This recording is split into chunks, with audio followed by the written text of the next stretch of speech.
மனித இனத்தின் கற்பனைக்கு கூட எட்டாத விண்வெளி அவ்வப்போது நம்மை அதிர வைக்கும் தகவல்களை தந்து கொண்டுதான் இருக்கிறது.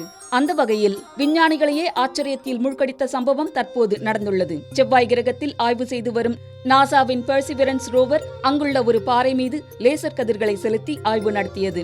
இதில் பூமியில் உள்ள ரத்தின கற்களுக்கு ஒப்பான கனிமங்கள் இருப்பதற்கான தடயங்களை கண்டுபிடித்துள்ளது ஆச்சரியமானதாக பார்க்கப்படுகிறது. செவ்வாயின் ஜெசிரோ பள்ளத்தில் ஆய்வு மேற்கொண்டு வரும் ரோவர் பாறையில் வழக்கத்திற்கு மாறாக அதிக அளவில் சில கனிமங்கள் இருப்பதை கண்டறிந்துள்ளது.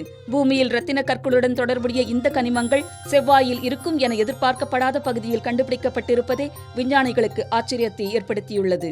இதன் மூலம் செவ்வாய் கிரகத்தில் இதுவரை கணிக்கப்பட்டதை விட மிகவும் சிக்கலான புவியியல் மாற்றங்கள் நிகழ்ந்திருக்கலாம் என விஞ்ஞானிகள் தெரிவிக்கின்றனர். லாஸ் அலமோஸ் தேசிய ஆய்வகத்தை சேர்ந்த புவியியல் வேதியாளர் ஆன் பொலிலா தலைமையிலான குழு வெளியிட்ட ஆய்வு சுருக்கத்தில் ஜெசிரோ பள்ளத்தின் விளிம்பில் சேர்க்கப்பட்ட 3 பாறைகளில் குரோமியம் கலந்த குருந்தக்கல் இருப்பதற்கான தெளிவான தடயங்கள் கிடைத்ததாக தெரிவிக்கப்பட்டுள்ளது. இந்த கனிமங்கள் பல மில்லியன் அல்லது பல பில்லியன் ஆண்டுகளுக்கு முன்பு பாறைகளில் ஏற்பட்ட விரிசல்கள் வழியாக சூடான நீர் சென்றபோது உருவாகியிருக்கலாம் என ஆராய்ச்சியாளர்கள் கருதுகின்றனர். பூமியிலும் இதுபோன்ற சூழ்நிலைகள் படிகங்கள் மற்றும் ரத்தின கற்கள் உருவாக உதவுகின்றன.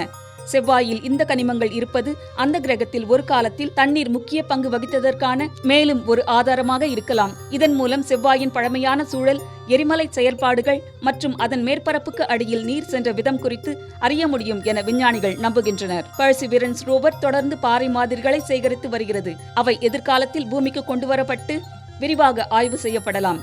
இந்த எதிர்பாராத கண்டுபிடிப்பு செவ்வாய் கிரகத்தின் சாதாரணமாக தோன்றும் பாறைகளுக்குள் கூட பல ரகசியங்கள் மறைந்திருப்பதை காட்டுகிறது.